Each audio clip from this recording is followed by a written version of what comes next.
ও বৌমা যাইও না, তোমরা যদি যাও গা আমি থাকবো গাড়ি নিয়ে।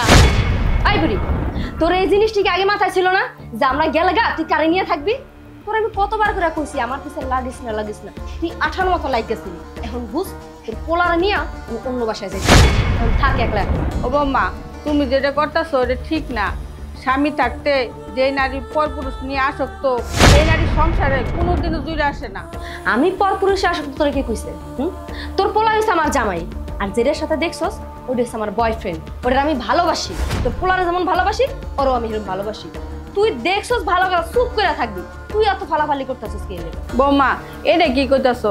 আমি কি চামু আমার পোলার সংসারের মধ্যে অশান্তি বাজুক? আমি বলি যদি বেশি চিল্লাচিল্লি করস আর বাড়াবাড়ি করস তাহলে আমি কিন্তু বড় ধরনের একটা অঘটন ঘটাইলাম।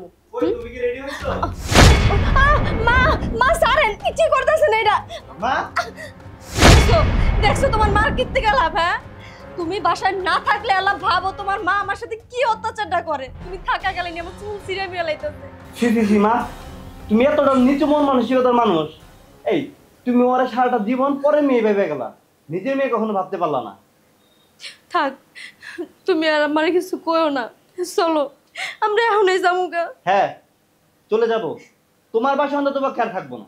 ও বাবা তুই আমার ভুল বুঝিস না, আমি তোর মা, আমি তোর খারাপ চামু কোনো সময়। তুমি যদি খারাপই না চাইতে তাহলে কি তুমি তোমার পোলা বউয়ের সাথে দিনের পর দিন এরকম অত্যাচার করতে পারতা? তোমার সাথে আমি আর কোনো কথা বলবো না। মাহি চলো, নিচে গাড়ি আসছে। ও বাবা যাইস না, বাবা আমার কথাটা হন, যাইস না তোরা। তুমি একদম চুপ থাকো, তুমি থাকো তোমার বাসা নিয়ে, চলো। বাবা যাইস না। বাবা রে আমি তোর কেমনে বুঝামু, বৌমা অন্য পুরুষের লাগে মিলামিশা করে, আর আমি মা হইয়া তোর আমি এই কথাটা কেমনে কমু ক? তোর জীবনটা একবারে শেষ। তুই বৌমার কথা শুনে আমারে ফালাই রেখা চলে গেলি, এত বড় বাড়িতে আমি একলা কেমনে থাকবো? মাহি, মাহি কি ব্যাপার, উঠতেছো না কেন? উঠি আর একটু ঘুমাই।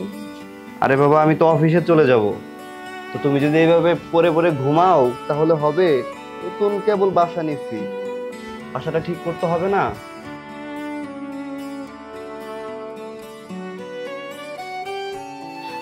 ভালো লাগতেছে না, আমি খুব ক্লান্ত।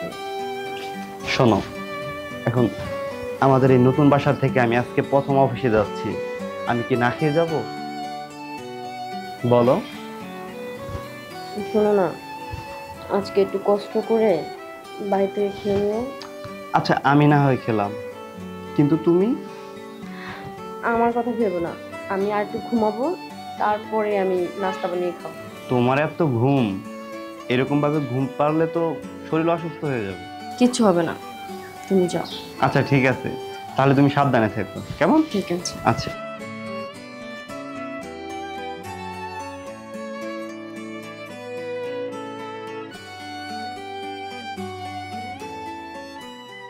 হ্যালো জান পাখি, তোমরা কি নতুন বাসায় উঠেছো? আরে হ্যাঁ, নতুন বাসায় উঠেছি। তুষার কোথায়? তুষার বাসায়? না, তুষার তো এই কিছুক্ষণ আগে অফিসে চলে গেছে। আচ্ছা আমি কি আসবো? আসবে মানে? তোমার সাথে গত 7 দিন ধরে আমার দেখা হচ্ছে না, তুমি এখনই এবং দ্রুত চলে আসো আমার বাসায়। ঠিক আছে আমি আসছি। ওকে। আচ্ছা এইভাবে আর কতদিন? এর আগে তোমার শাশুড়ির জন্য তোমার সাথে দেখা করতে যেতে পারিনি, আর এখানেও তো প্রবলেম। তোমার স্বামী কখন এসে ফেলে আর কখন দেখে ফেলে, আর দেখে ফেললে তো অনেক ঝামেলা হয়ে যাবে, তাই না? আরে তুমি কোনো চিন্তা করো না, অসুবিধা যাতে না হয় এর জন্যই তোমার স্বামীকে ভুলভাল বুঝিয়ে নতুন বাসায় নিয়েছি। আর শোনো, তুমি আমার স্বামীকে ভয় পাচ্ছ, ও তো সারাক্ষণ অফিসেই থাকে, বাসা তো সব সময় ফাঁকা থাকে, তার জন্য তো আমি বাসা যখনই ফাঁকা থাকবে তখনই তোমাকে ফোন দিয়ে ডেকে নিব, ও টেরই পাবে না।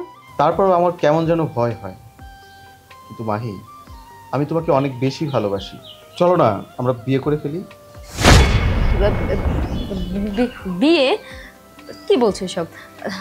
জান, বিয়ের কি দরকার?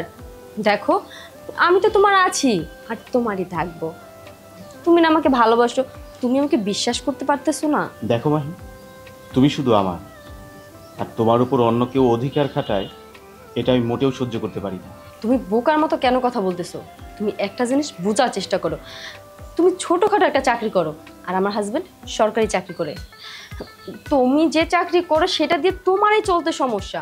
মাঝে মাঝে আমি তোমাকে হেল্প করি।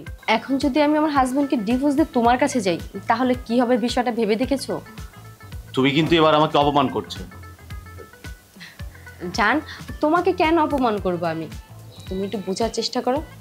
ও, বুঝতে পেরেছি, আমার বাবুটা রাগ করেছে, রাগ ভাঙাতে হবে।